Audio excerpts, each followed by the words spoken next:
What's up, everybody? Matt Modi here with Jedi Modi Sports Network, and I have a two-leg money line parlay for you guys to tail for week 2. This is something that I'm going to do each week of the NFL season. Find 2 to 3 favorites that I like to win straight up, parlay them together, try to get as close to even money as possible, and then obviously anything above that is good as well. The one thing that I do want to highlight, which is very, very important, is that these should only be 1-unit wagers that you're placing. I know it might seem enticing because you're betting on a couple favorites to win outright to hammer and put more than 1 unit. But as always, the most important thing when it comes to this is betting responsibly. So for these plays, I'm only putting 1 unit on these moneyline favorite parlays. I unfortunately did not get my week 1 parlay to cash as I had the Vikings and Kirk Cousins blew that for me. But for week 2, I'm confident that we will be able to get this one to cash. I was able to find 2 teams that I like to win straight up. We got plus 101 odds, which is nice to get it about plus money. So if this one cashes, we will just totally wipe out the losses from last week. And let's get right into it. So leg number 1 for this parlay, give me the Chiefs money line. The argument for this is pretty easy. The Chiefs lost last week, but they were without their second and third best players in Travis Kelce and Chris Jones. Both of them are projected to play this week, especially Chris Jones. He's definitely in, and Travis Kelce is most likely in as well. And aside from last week, the Chiefs in September have basically been money. And it's really easy to explain away the reasons why they lost last week and feel confident about the Chiefs moving forward. There were some teams that lost in week 1, even some teams that won. They're not necessarily comfortable banking week over week. I'm not taking a single thing away from my confidence in the Chiefs. And one thing that I think is getting glossed over is their defense played really well, right? They only allowed the Lions to score 2 offensive touchdowns. And one of those offensive touchdowns came in a drive in which the Chiefs had the Lions stopped, but the Lions went for a fake punt and they were able to convert that.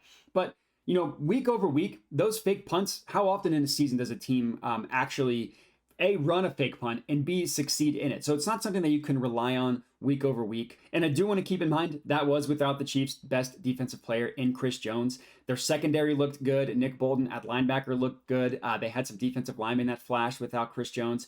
I think their defense might actually be closer to above average than below average. And for a team with Patrick Mahomes, that's horrifying. And then offensively, if Kadarius Toney just had a normal drop on that one play instead of dropping it directly into the hands of the Lions defender, who was basically able to do the tango into the end zone, the Chiefs probably win. There was nothing that the Lions did right on that play, but they were rewarded with a touchdown. Sometimes that's how the ball goes, that's how the game goes, but that's, again, not something you can rely on week to week.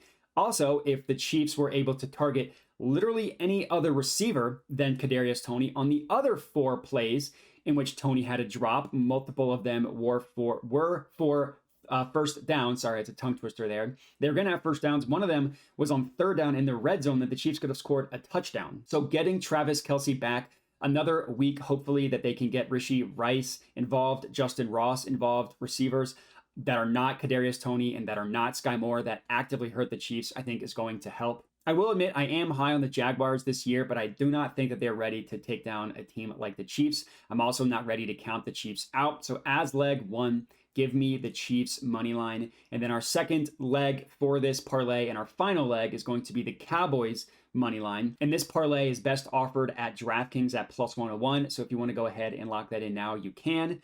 So for this game, Cowboys versus Jets. If books set an over-under for turnovers by Zach Wilson, what would that number be set at? 3.5, 4.5, 5.5?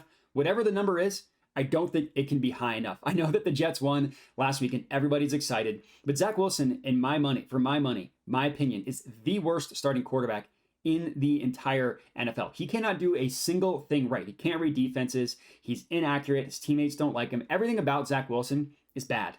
And this Dallas defense is legit. Sure, they might not shut out the Jets like they did the Giants last week, but they could score another touchdown. They could get another couple turnovers. They could get another 7 sacks. I think that this Dallas defense is better than the Bills defense last week. And we all saw what the Bills defense did. If Josh Allen doesn't turn the ball over 4 times. One of them in the red zone or close to it, another one in the Jets territory that directly led to Jets points, and the Bills let up a punt return for a touchdown. So many things had to go right for the Jets to win, and that's just not something similar to the Chiefs one against the Lions. It's not something that you can count on week over week. Sure, Dak does have kind of the Josh Allen gene of being a propensity to turn it over, but it's unlikely that he's going to do it 4 times. If Josh Allen only turns it over 3 times, the Bills probably win. And 4 turnovers is not something you can project moving forward, not by a long shot. Now, I can see this game being closer than people expect because I do think that the Jets defense is that good. But what the Cowboys have that the Bills don't have is a running game. And what the Cowboys have that the Jets don't have is a quarterback. So for that, I think that the Cowboys are going to win, cashing our second leg of this Moneyline parlay. As I mentioned, best offered at DraftKings for plus money. If you are riding with me, comment and let me know. Let's get back in the winning column. Appreciate everybody for watching. Make sure to tune in, subscribe, all that good stuff to my YouTube channel moving forward, and have a good one.